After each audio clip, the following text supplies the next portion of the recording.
Hey guys, it is John C. Morley here, serial entrepreneur. Welcome to IFWell, Inspirations for Your Life, Motivation for Your Life. It is a great April 1st. It's Saturday. It's just about 1 o'clock. You know, we roll anywhere between lunchtime and sometimes as late as 10 o'clock at night. I have a great guest. I'll talk about her in just a moment. She's amazing. She's been on my show before. I've been on her show before. But if you're new to IFYL, do me a favor. Just launch that camera app on your phone. It's really easy to do. Point over that QR code like so, touch the yellow lips, and you'll get my link tree with lots of great information to improve the quality of your life. And I know all of you guys definitely want to do that. I do want to thank you if you're coming back, supporting me all these years. Thank you so very much. And I want to thank you if you're watching us on the replay, 1 a.m., 1 p.m., 2 a.m., 2 p.m., 3 a.m., 3 p.m., 5 a.m., 5 p.m., 12 midnight, 12 noon, or whatever time you watch us. I appreciate you making IFYL a daily part of your life. And so before I introduce our great guest, let me talk about what our master topic is. You know, we start on a Saturday, which is today, with a brand new master topic. We roll all the way through the week, and we finish up on a Friday. Our show is live, and then 24 hours after that, we aggregate out to lots of different platforms for podcasting, audio, and so you guys can catch the show in the audio format while you're driving. So definitely make sure that you do that. So here is our master topic. Here we go. How to see the glass half full. We're on show number 14. Can you believe that? We're on show number 14. We're in our series 2, which is our second year, and we are on our episode number 1 in show 14. I don't know where the time has gone. So when we think about a glass, okay, which this is a plastic glass, do you see the glass half empty or do you see the glass half full? I mean, that's really my question to you. It's about perceptions. So my guest, who you probably already know, is an amazing person. She is a serial entrepreneur, and she actually wrote a very amazing book for everyone out there. If you guys have not heard about the book, Bootstraps and Bra Straps, experiencing all life's hardest challenges, from homelessness, abuse, to possibly losing everything in a house fire. Beverly Hills author Sheila has inspired others through her resilience, her determination, of course, her passion to get back control, but what I like to say is get back on the horse of life. Sheila consults individually, she teaches online, and is nationally recognized as a speaker who has made it her mission to guide others with similar life experiences. She started out by just opening up a small little gift shop, and now she has gift shops that are more than blocks long. She's helped mentor many people and give people that passion and really share and teach what it is we're here for in life, which is to help others become better. Ladies and gentlemen, please give a warm welcome today for our guest, Sheila Mack. Hello, Sheila. How are you today? It's great to have you. Thanks to have me on the show, John. Thank you so much. Good to be And here. Sheila's calling from a little bit further from where I am. I'm in New Jersey, and you are where today, Sheila? I am in Las Vegas. And Yes, our temperature there is? about 82. All right, 82. That's nice. Over where I am here in Franklin Lakes, the weather is not quite as warm. I will say we're getting ready for they're saying a tornado. I don't know if that's really going to happen tonight, but we're preparing for it. And the temperature right now, if I was to go outside, which again, it's a little bit burr out there. I don't know what this weather's doing, but I find that it is just I don't know. It's just absolutely it's crazy. It's 62 degrees, off and on rain showers, and tonight we're supposed to dip to 36. So we're talking, Sheila, about this week, which is how to see the glass half full. My question for you is: so, what advice can you give our listeners and viewers today about perceptions and seeing the glass full? Maybe pulling an excerpt from your book.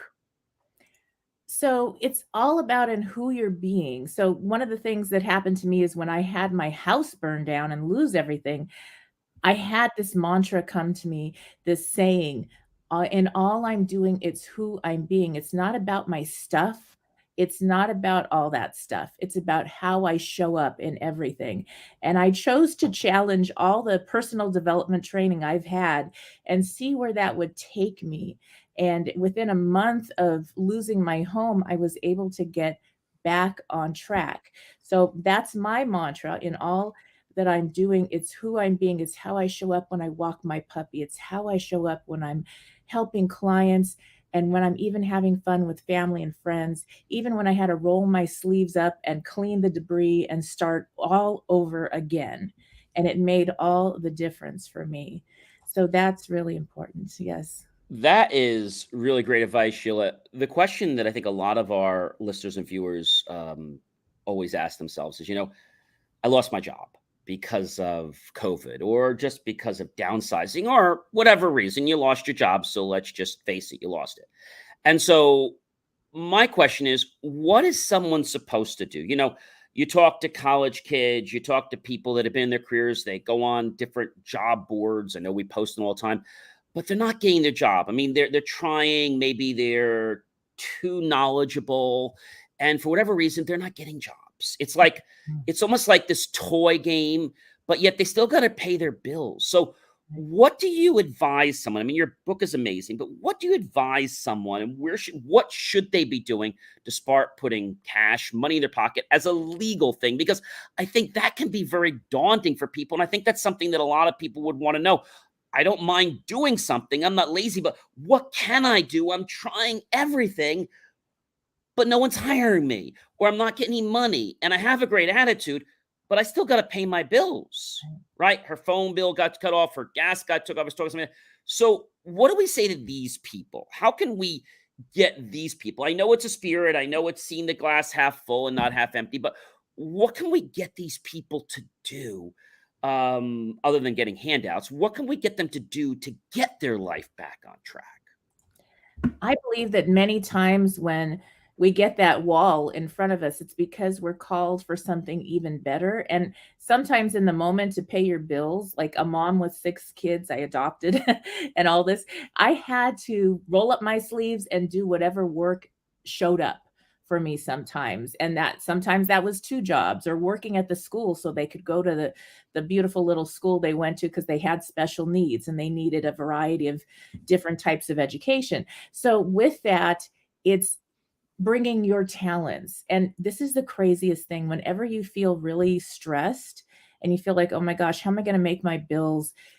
Go serve someone that is less fortunate than you. And this is wild. Every time in my life that I have volunteered, that I have shown up in the community, that's where, oddly enough, even when I wasn't applying for a job, I would get offered lots of jobs because people saw how I show up at work, how I can lead people, how I work with groups. And so your talents will show up even when you're in contribution, and people will remember that. That's how you get referrals to get the job, because it still is about who knows you, what those referrals say, because it's so competitive right now. So that's what I would say to do. Unfortunately, it doesn't happen overnight. Yes. There is a waiting game, and if there's something you need to do, like pay some bills, first thing I advise people to do if they have that situation, I mean, they don't want to lose their power, they don't want to lose their phone, they don't want to lose. And unfortunately, a lot of the internet and phone companies, they're not very forgiving. Yeah. But however, your electric companies and your let's say your gas service companies, if you have gas, they'll work with you. You can call them up. You can make some type of arrangement with them. They'll do installments, and just make sure that you do what you promise. And especially if you've never been late before, if you've never had a problem before, they want to work with you. I mean, they're not in business to shut you off. Of course, there's public assistance programs and things like that, but most people aren't going to qualify for that. And by the time they do qualify that, they'll be back in work again. I think the biggest question, the next question I have is, so people apply for jobs all the time. Unfortunately, they're overqualified for these jobs. I mean, I think it should be illegal the way they post jobs, and these people are coming to them. We're not supposed to discriminate race, religion, sexual orientation, color, creed, but yet they don't hire them. It's almost, Sheila, like they got to keep a part of themselves hidden. And I've Mm. noticed that from a lot of people. What advice can you give us on that? Well, I have a couple of things. First of all, apply for what you feel guided to do with your heart so that you can jump out of bed in the morning and do that work, not something that's just going to pay the bills. And start that side gig, start that side business. Use your talents in one way or another so that you have a backup. You have something else other than that one business or company. Lots of times, especially now with everything going on, even big businesses are going out. So to depend on just that one business or one job to pay your bills, if that goes out, you're out, that can end. And now's the time, whether it's selling things on the side or creating something. Um, I've had clients that ended up making cakes, others that ended up teaching horse therapy for children because they loved horses and they couldn't afford to go ride horses. And so they did a swap. Next thing you know, they're teaching classes, quit their job, and they love what they're doing and making more than six figures just doing that and happy. So I think it's really resourcefulness over just going down that one common path of get a job and then pay the bills. You got to do something to get out of that rut.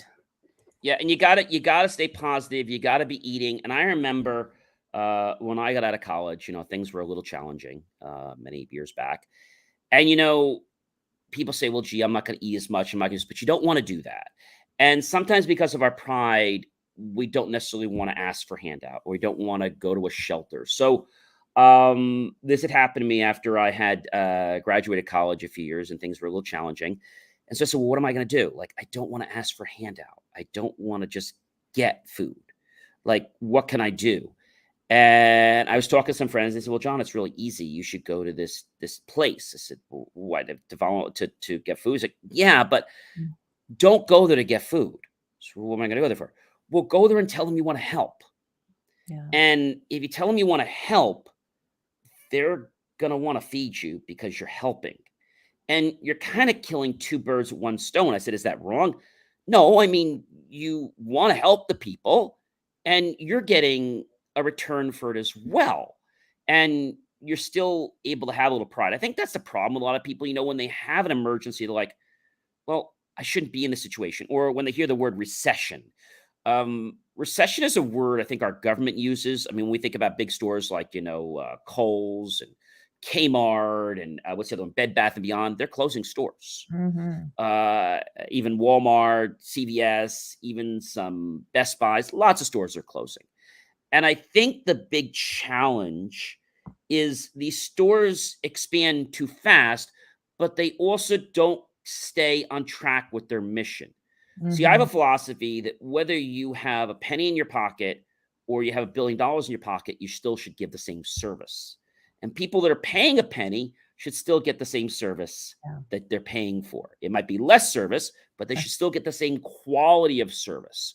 And it goes back to a philosophy of mine that we should treat everyone, whether they're someone that's dressed to the nines, wearing Rolexes, or somebody that just has a pair of tattered jeans on, or maybe they're a custodian, because we don't know, and we never know who can help us. So I think that's a big thing. But I think right now people get so focused on the fact that I can't do this. They're going to turn my power off. They're going to turn my electric off. Well, if you keep thinking like that, yeah, they're going to do that, and your brain's going to keep going into this state that's going to make people be like, yeah, they're going to turn it off. It's not a Mhm. question of if, but when. So if we change that perception, there's a good adage that you probably remember from a long time ago, is that our thoughts are important, and wherever our thoughts are going, that's where the energy is going to flow. And so the way we approach life, whether it's with ourselves, whether it's volunteering, whatever it is, that energy I feel is just going to be able to resonate off us. And if we have a negative energy, that chance we might have had to get back on our feet might be closed out because people see us like someone with a negative attitude. What do you think about that, Sheila? I think it's so true, and environment matters the most. So when you think about me, I lost this house and I had this prefab mobile home up in the hills. It was very $36,000 that I had purchased with all the money I had left, and fixed it up and made it into a five-star vacation rental, and lived in the smallest unit. And I had the yoga deck, and everything was beautiful on a budget, on a penny. I mean, like nothing, no money. and and people would repeat visit. I got Superhost. I had people having their honeymoons in a mobile home, even just a little piece of the mobile home. And it was like, well, how are you doing that? And it was all about the environment you create. So make it the best you have with what you have now. I lost my car at the same time, so I souped up this old car I borrowed from my one of my sons, and I mean, it drove sideways. It had all kinds of things wrong with it, and I made it the most beautiful thing, and it didn't last that long because then something better showed up because of the quality of the gratefulness. So gratitude for what we have brings in more abundance. You're almost reading my mind. I was saying the same thing. I do an activity every day, and I start with the alphabet. I start with the letter A, and then I go to letter Z.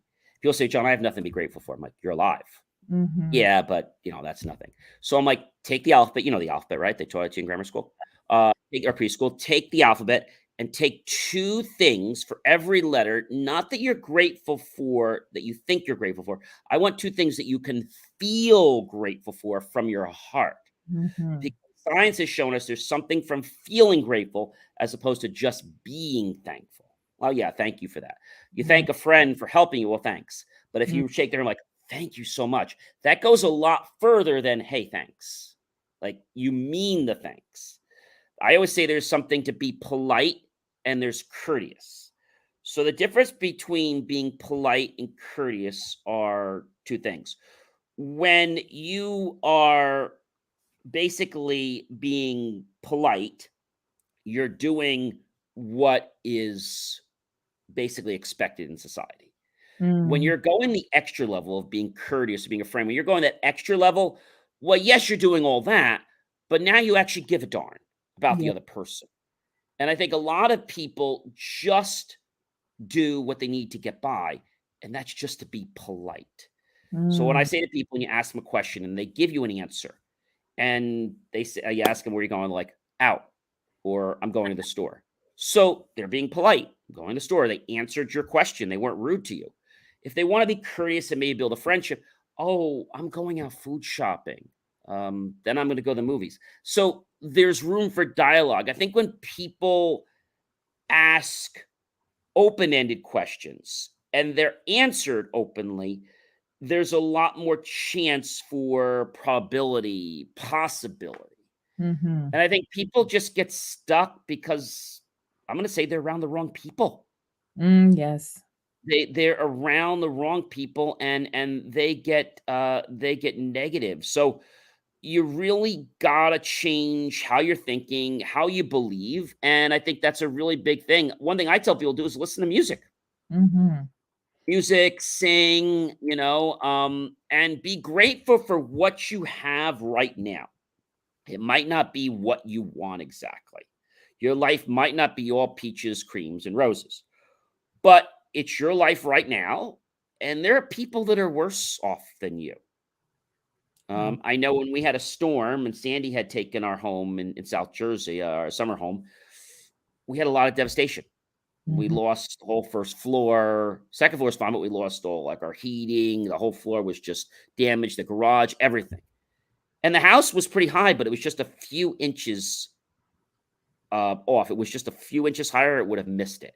And Oh. so I said, "We need to tell me." He says, "No, John." He says, "We are worse than many, but we're a lot better than some."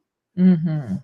And I think I don't want to say to compare, but I think I want to say that because when we truly do something for the right reasons, everyone says to me, John, I want to do what makes money. All right, do what makes money, but Uh, yeah. it's about what you're passionate about. I tell people money will come in no matter what you do. If you are passionate about it and there's a need, people are gonna come to you. Maybe not tomorrow, but they're gonna come to you. And these people that I'm gonna call it, they basically do something for today, and then tomorrow they hop to something else, Mhm. or they live a life that doesn't have integrity in them or purpose in them, and they're shysters and they beat people, and then these people don't like continue because their story um, is not someone you want to be around. And when Right. I get people that are negative, I say, look, I understand, you're having a situation. Maybe we should connect when you're doing better, or that happens again. Look, I know you're still having an issue. Sorry to hear that. Maybe we should go have some fun. We should, nah, man, I said, "Oh, no problem. Why don't we just, cancel tonight? Oh, why don't you call me back when you got your life all together? They call me back third time, and I'm like, oh, my life's still a mess. I said, you know what? I think we've gone through this. It's like this, this like ring. Um, I like you. You're a great guy. I really don't want to hang around someone with your type of attitude that's Mhm. negative. So either you need to change your attitude, or I think I need to say goodbye today.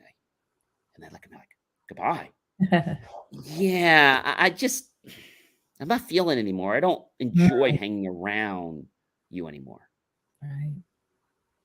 I think that shocks people, doesn't it? Doesn't it, Sheila?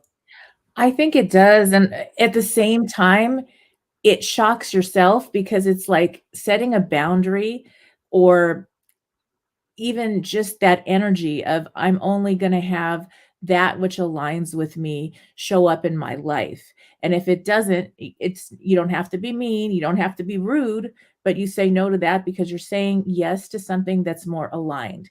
And there's many times where you're going to go as a leader in your community and your at your work, in your business, where you're going to go and you're going to lead people that may not be where you're at, and you're going to be a leader. There's other times you need to be in the room where you're not the smartest one in the room, so that you're learning, being challenged to go to the next level. And when you have a group of peers that you can find that align with your core values, life purpose, and mission, that's when you've got home. You've got a safe place to go. They will hug you through the hard times, but they will also kick you when you're down, when you've been there too long, so you don't get stuck. And they will hold you accountable and make sure that you show up as who you truly are. And that is the group. I have a beautiful group that I'm in my life that I've found, and it was because I said no to things that weren't aligned, and that made all the difference for me, definitely. Now that resonates really strongly. When we say no, or when we move away from that energy, a lot of people think by saying nothing, that's fine too. But I want to tell you that saying nothing is a lot of times a problem. The reason is because when you say no, you psychologically identify with what they're saying. So Mm. somebody says to me, "Hey, John, you're not a great writer. You're terrible." I just approach them and say, I really appreciate the feedback. I've been writing for many years. Lots of people get value, and I'm going to keep doing it, but thanks. Yeah. So the fact that you don't identify with that, you don't have to be mean, or Right. you can even say in your head, cancel, cancel, or I'm a great Mhm. writer. Just don't let that thought aggravate you, because the minute you identify with it, it owns you. Yes. So true. Another one I found that's been really helpful is to detach from the outcome. I think we talked about this in the past before.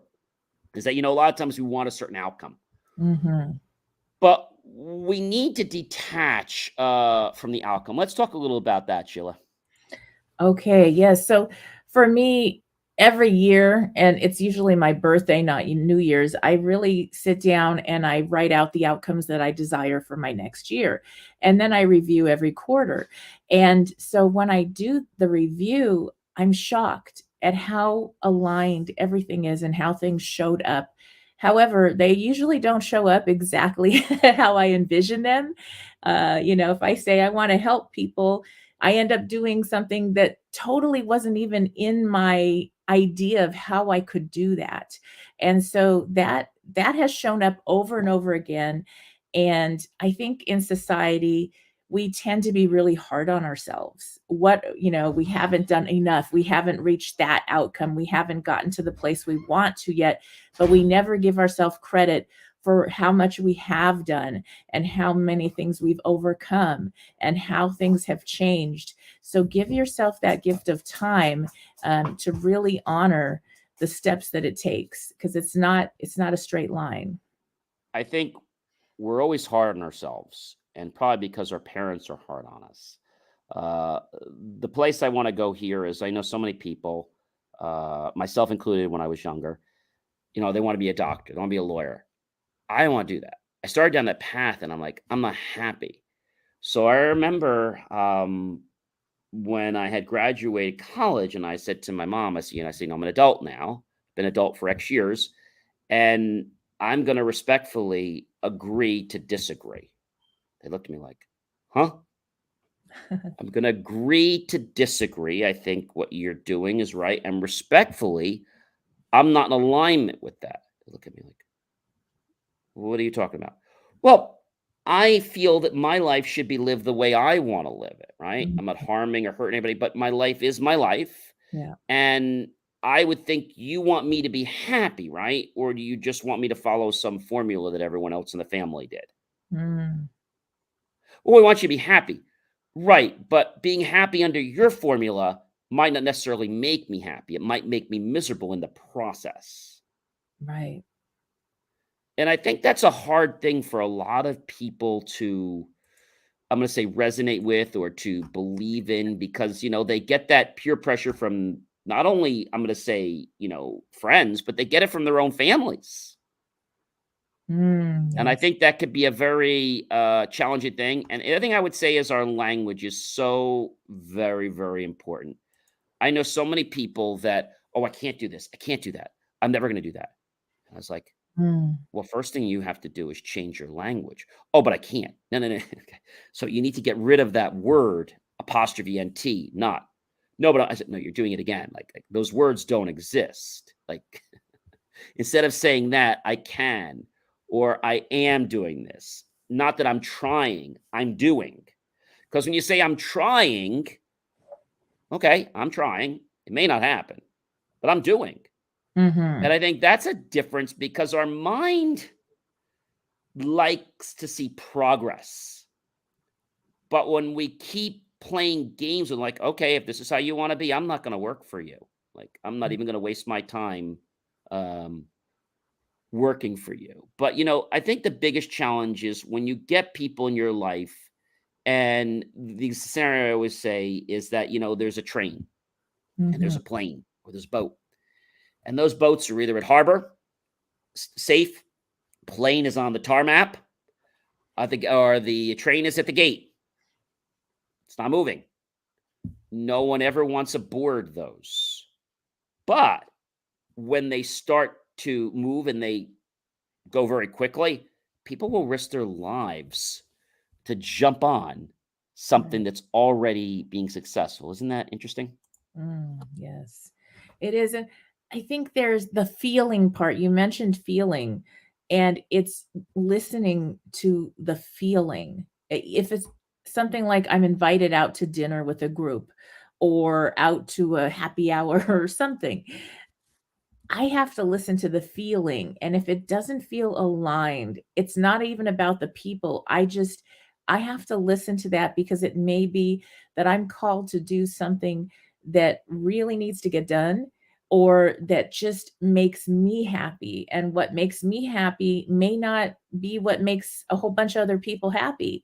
I will be super happy going and doing this hot yoga and not going out to a fancy dinner. That makes me super happy, and it sounds ridiculous, but I need that time.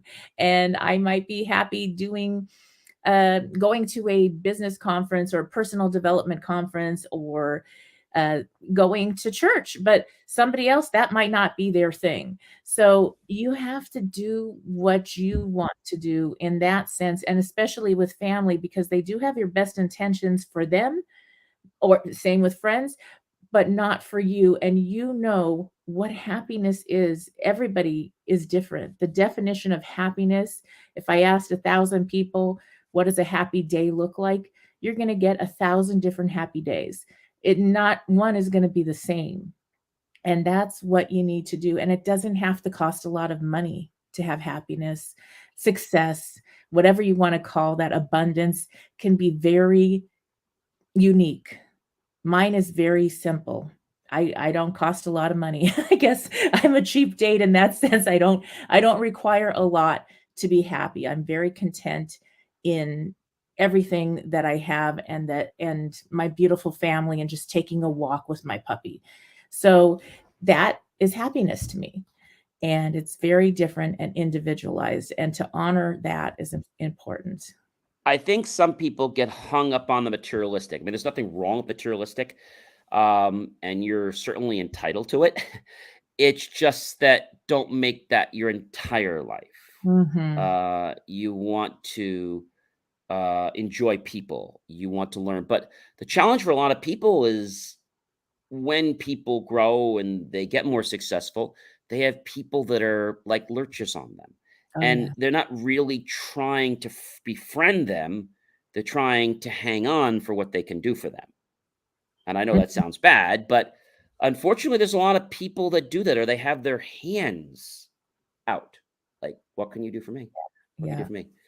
And I always think everything's supposed to be a two-way street. You've had people like that. You ask, they say they're going to help you, they're going to do something. And what happens? Oh, no, I had this. I had to go to the hospital. This happened. Oh, I'm so sorry. Oh, his uncle died. Oh, gee, what do? You send flowers, you go to a gift card, you send the funeral. Oh, yeah, oh, yeah, yeah, thank you, thank you, thank you. And then they offer to help you. Remember you were gonna mention, oh yeah, we're just so drawn out with my wife going to the hospital and then my uncle dying. And well, do you still want? Oh, yeah, yeah, yeah, I'll help you. I just don't know when it's gonna be. 3 months go by, 6 months go by. Just wondering, how's your schedule? Oh, it's jam-packed. It is. So you don't have any time right now? No, gonna be so packed right now. Okay. So when that happens, I don't get upset, I don't get angry. I'm like, "Oh, no problem." I said, "Yeah, I've been busy too." And I don't ask those people again. I Mhm. never ask them again. And it's not because I'm being nasty, it's because I'm doing what's right for me. I think Right. that's probably the best thing. But one of the things I found that's worked really well through the years is, so when you meditate or when you do your breath work or you think about something, we think about something so intently. Let's say you want $1 million or you want $10 million. You think about it so intently, and it's like nothing else is around you. So I tell people um, to creatively play. Mhm. So think about, what would your life be like when you have that? How are you gonna feel? Like, just think about it, but then don't think about it. So like kind of just imagine it and then just go about your day. What do you think about that, Sheila? I think that that's really helpful, and it is important to think about, the example of if you want money. Really, do you want money, or do you want what money's supposed to make you feel like? And how can you have that feeling today? Is it the freedom to take that walk, or the freedom to go to the beach, or the freedom to sit by a pool on vacation? Maybe you don't have to fly across the country to go sit by a pool. What is it that you can have and bring into your life now? And maybe that your house isn't serving you anymore, and you need to change where you live. And that could be what you need. So it's being resourceful and allowing to play with different ideas of what you really want. The result is, I want to feel secure. I want to feel safe. I want to know that my family is cared for. What can you do to do those things right now with what you have, versus in a million years I'll get $1 billion and things will be great and I'll just work until I get there or die. Because that's not really the ticket. That's the ticket to a hamster wheel.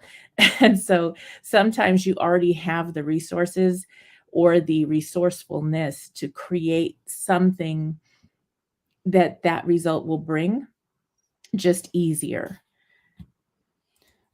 I think a lot of people want the action. Unfortunately, they want you to, like, I say you go to a restaurant, whether you go to Ruth Chris or you go to River Palm or wherever you go, and you go to the restaurant and you say, I'll have I'll have a filet mignon butterfly, and it shows up. Now, when you go there, you place your order for your appetizer or whatever you're getting, and it comes, right? You don't say to sir, "Oh, is my soup coming? Is my soup coming?" I mean, it takes a few Right. minutes and then it comes out.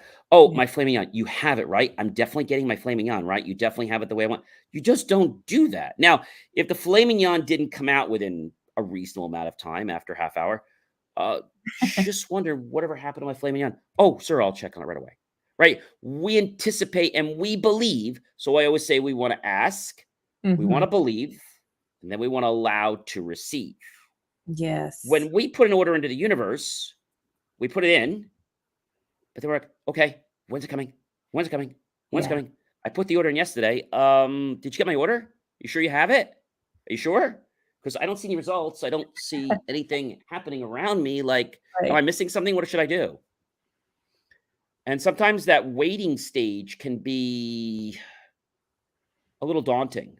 We talked last week on our show about patience and the fact that patience is not you doing nothing. Mhm. It's the actions you're taking while you're waiting for something to transpire. Yes. Mm. So I think, you know, when people have a little bit of success, I tell people a couple things. One thing I tell them to do is, think about manifesting a penny. A penny. Yeah, just a penny. Manifest a penny that's head sides up. Why? Just do it. And a couple days they manifest a penny. All right, I manifest a penny. Great. Manifest a nickel. Manifest a dime. Oh, that's easy. Huh. Great. So if you can manifest that, you can manifest $1. You can manifest $100, $10,000, $1,000,000. There's no difference. Why don't we just go right for the million? Well, no. Your brain's not conditioned to do that. You don't believe enough. Oh, I believe. No, you don't. You got to start with something small. The other thing I tell people to do is go through the playful habit of spending money. Mhm. So, one of my favorites, and I've had it for years, you might know it, the Rob Report. And we look through the books like, oh, gee, I'm going to buy this. I'm going to buy this. And what I did many years ago is I would have a fake bank account. Okay. And I would create transactions. Okay. I'm going to buy this. I'm going to schedule this. I'm going to order this. And you're just writing it down, recording it in your checkbook, and going through that whole process. And you can even do this when you go to the store. I think I'm going to buy this. I'm going to buy this. I'm going to buy this. I'm going to buy this. I'm going to buy, and you start getting that feeling of what it's like to have it. Now you don't actually buy it, but you get the feeling of it, which I think is sometimes better than having it. The way I manifested my first car was after I had gotten certified in neurolinguistic programming and hypnosis. I took a ride in my proverbial chair every single day after I took a ride in the real car. And Yes. 6 months later, the car showed up Mm. magically Yes. because you started to take the actions. But I think people sabotage themselves, Sheila. They start and they go down the right path, and it's like, well, it's not here. Guess it's not coming. Mm. It's on its way. The flight is in the air. Well, when is it coming? Well, it might be delayed, but the flight is in the air. It took off. Well, from Mhm. where? It doesn't matter. It took off. So I think having things like, we can, and I tell people they got to celebrate their mini rewards. Everybody wants to celebrate their biggest rewards, but I think we got to celebrate our small rewards. What do you think of that? Oh, I think it's so true, and it's kind of crazy. I think about how I manifested my car. I had lost a car that I had paid off, and it was a cute, nice car. And then I'm riding my son's kind of sideways driving car, and to do the real estate work I do, I have to have a nice car. So I would rent these cars on Turo, and the car I rented broke down. Now, Oh, the gee. weekend before, I had taken a friend. She flew in from Virgin Islands. She wanted to get a house. I helped her get a house. She wanted me to drive because you drive on the other side of the street, kind of like London. And so she was concerned. She had rented a beautiful white Mercedes. It was so cute. She said, "That car looks good on you." I said, "Yeah, it does. It feels good." Do you know when that Turo broke down, I got an email on my phone, you know, how it beeps, and this Hyundai dealership was offering a $75 grocery grocery card if I test drive their car. And I was like, I don't really think that's going to help me with real estate, but I really could use the $75. And my car broke down and the dealership is up the street. So it must have been one of those Google, I don't know, some kind of things where they ping you when you're near. So I go to the lot. I said, I really need this car. And I pointed over to this used pre-owned Mercedes they had on the lot. They couldn't sell it because it wasn't in the right side of town. Nobody wanted that type of car there. And they gave it to me for 6,000 under Blue Book. and and they qualified me when my credit was crazy with I had just bought the house not too long ago that I lost, and so I was kind of tied up there and still making payments on a burned down house, all this crazy stuff. And so they qualified me. I got the car. I literally paid it off within 2 months once I got the commission from the house that I sold. And so that was taking action. It made no sense in my mind to go to this dealership that didn't have the car that I was wanting, but yet the universe provided. I mean, it even made the other car break down so that I could find that car. And literally, I still drive that car today. I got it in 2017. That I always say, Sheila, that nothing happens for no reason. Yeah. There are coincidences for everything that happens in our life. Mhm. It could be finding a relationship, it could be a business deal, whatever it is, something happens for a reason, Mhm. right? And when that happens, you have to, I tell people, well, it's not the 10 million I wanted. I get it's not the 10 million. It's not the 5,000. But let's be grateful for it. Because Yeah. if we can learn to be grateful for that, more things that we could become grateful for will show up because we exercise our gratitude muscle. I think Mhm. it's great that we have lofty goals, but I think we need to be grateful for the things for which we have right now. We're Yeah. alive, we're well, we're able to talk, we're able to motivate other great people. And I can tell you that many people out there set their outlook because of the media. Mm. And I think that's bad too because, they strong arm people. And it's not really fair how that works. But I think all people need is belief. And I don't want you to think that just because you think something, it's just going to happen. Now, although I just did those things every day, those exercises, I guess I was still taking steps. Now, it didn't seem like I was taking the steps. The car showed up. Of course, I was taking steps, but it just seemed like it happened. I Mhm. built my first office center and I envisioned what it was like. And I'm like, I've been in this building before. Like, I Yeah. know I was. I know I haven't been, but I've been here before. Mm. And so as the plans were going together, I'm like, oh, yeah, I was telling the architect all these things. And I'm like, that's why I was here. I dreamed or I thought of this. And people don't realize this. Well, I dreamed all day long or I meditate all day long. Nothing happened. Yeah, but what about the inspired action? Oh, well, I'm just going to sit home and meditate all day long. Okay. And how's that working for you? Well, Right. not good. I got to put more time in. I said, well, it doesn't work just by doing that. People say to me, well, why is it that, you're having a problem in a relationship and you think about loving thoughts and then suddenly the relationship works well? It's not magic. I mean, the universe is energy and all that. That's great. But really what happens is when you get close to them, the proximity, they feel your energy has Mhm. changed.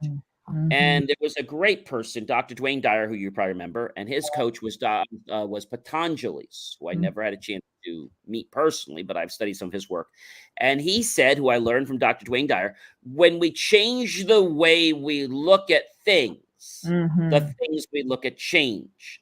When we change the way we look at things, the things we look at change. So, for example, this plastic or glass of water, this glass is half full to me. A lot of people are like, John, that's half empty. So if you see a glass as half full, your life is on the way up. If you Yeah. see your glasses as half empty, well, then you're depleting your resources.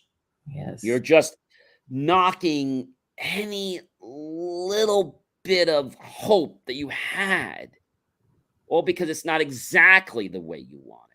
I Mm. tell people life is like a puzzle, right? You don't start with the 1,000-piece puzzle or the 10,000 piece. You start with the 100-piece puzzle, and you creatively play. I tell people if you play like you were when you were a kid, you'd begin to get the things that you were when you were a kid. That's true. Interesting? I totally agree, and just you've gotta do the work in the fact that it doesn't make any sense to go to a dealership that wouldn't have the car I needed, except for to go get these groceries, and I was so honest, I was like, I'd love the groceries, but I really want that car. I actually got the groceries too. It was pretty cool, but it was taking action when it didn't make sense because I asked and it's like, "Well, I'm providing it over here, but you've gotta be willing to take those steps to So go there." taking the inspired action. So the last question I have, because we're almost out of time today. We had a great show here today and good conversation. People say to me all the time, John, I want to ask the universe a question. You might have heard the book Power versus Force, which I actually believe in quite a bit, whereby, you can take your hand and just like this. And if you pull your hand like this, and I can say, well, gee, my name is John, and it stays loose. Yeah, My name is Mark. It breaks. Now, I didn't do anything different. It's right. just how your brain reacts. But that only works with yes or no questions. That doesn't work. So people say to me, John, how do we ask the universe questions? And I answer this all the time. But what's your advice on that? How do we get an answer from the universe that's not a yes or no answer? Because this works really well. Mhm. But how do we get more than a yes or no answer or a path to take? Oh, I feel like that's something that happens when those doors close, when you do lose that job, when you have to move right away because of a tornado, like these possible tornadoes everywhere nowadays with our weather. So it's when things keep showing up as no, the doors keep closing, it's a reroute. I consider it a soul reroute, is what I call it. And it's really like you're being guided because you're getting off track. Think of it like a mother bird, mother hen is like, "Oh, no, honey, the wrong way, go this way." And you're just really being guided to something that's more aligned for you. So it's not really about all that stuff is happening to you. It is happening for you. Even though it's not the best stuff at the moment, it's because you're on that wrong path that's going to get worse until you listen and make the corrections. It's like the lesson keeps repeating itself until you Mhm. decide to respond. This reminds me to GPSs. And you set the GPS, it's supposed to take you to your desired location. Now, what happens if you make a wrong turn? It doesn't say, hey, dummy, you made a wrong turn, go turn. No, the car comes back and says, please make a legal U-turn or please make your next right. And it has you make a turn and it reroutes you, Yes. but it keeps you on track. Mhm. I think people miss those idiosyncrasies. Lately in my life, I was seeing a lot of 9/11s where things were changing. Now, not just once or twice. Yeah. I was seeing them like 3, 4 times a day. I saw online 9/11. I saw something on my clock on the stove 9/11. On my Mm. watch 9/11. I was somewhere on a street, lots of houses. The mailbox that stood out to me was the one that was 9/11. Mm, mhm. I went to pay a bill, and it was 9/11/27. Wow.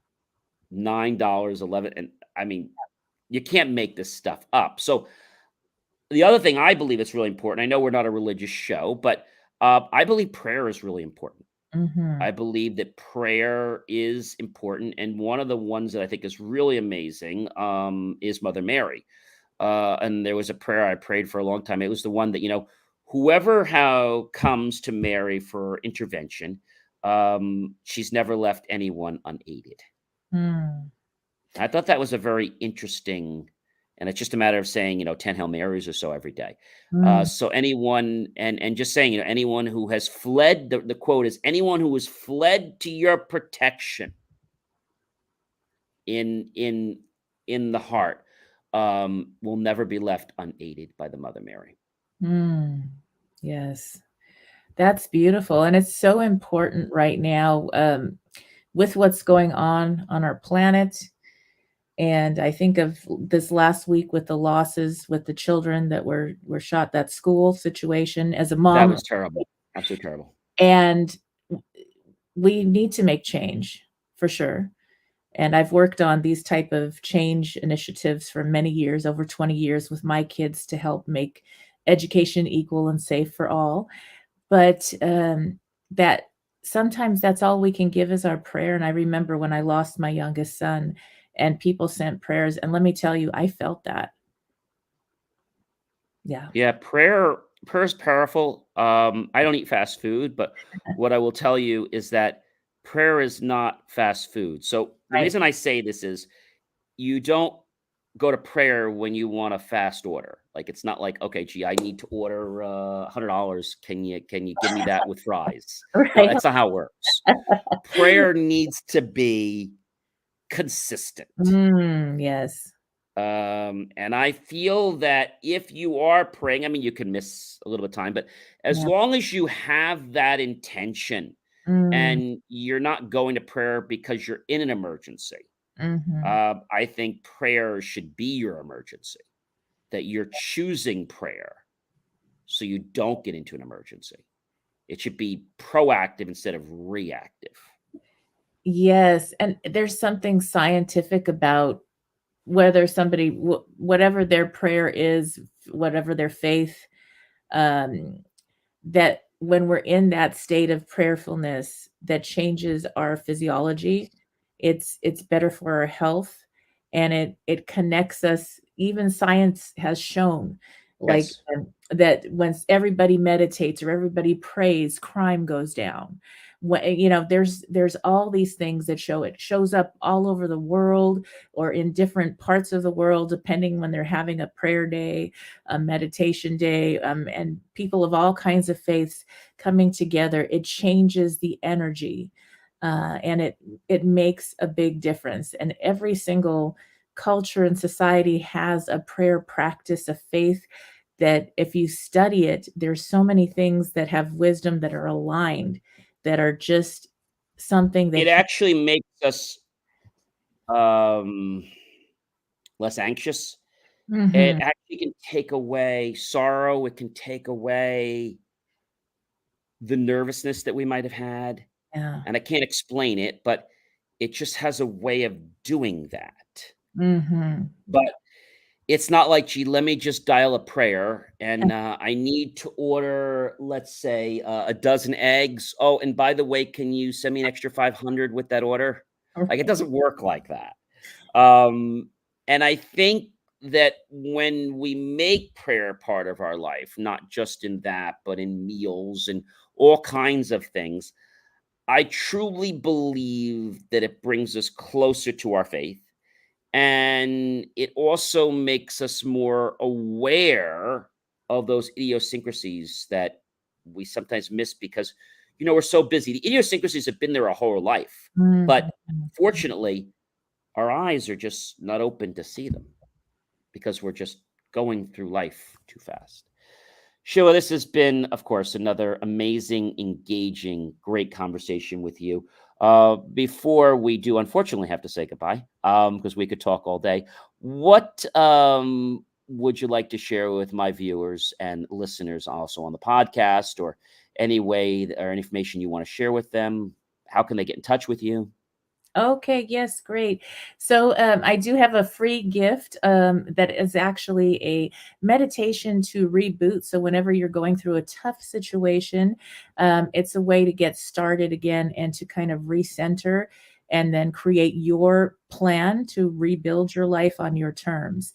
So that is a free gift at my website, and that's sheilamac.com, SHEILAMAC.com.